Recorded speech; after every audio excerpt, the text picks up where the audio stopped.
Russian twists. So for this exercise, we're really going to be working on sculpting out the obliques, but at the same time, we're going to be working those stabilizers of the core as we are rotating from one side to the other. Now, in this motion, I want you to make sure that you are keeping a nice flat back and keeping your chest up. We don't want to round the back, and we certainly don't want to arch it overly towards the rear. We want to make sure that we have a nice, good posture. We're not going to be seated straight up. We're going to have a tilt back, but even with that, we want to make sure that we are keeping that spine in a nice, strong, neutral position.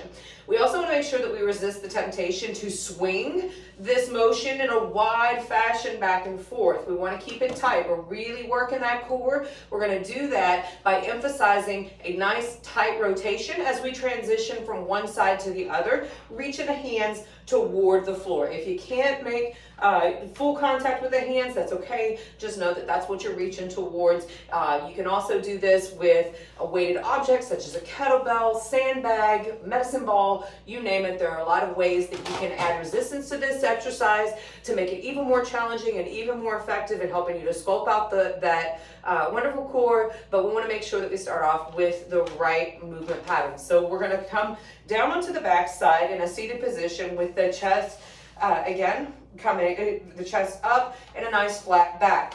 If you want to take it up a notch, you're free to elevate your feet off of the floor. Otherwise, you can let the heels gently rest on the floor for stability. You're going to tilt the upper body back, not laying all the way back, but certainly not sitting all the way up. You're going to rotate, bring the hands down to the floor. You're going to rotate, bring them over to the other side.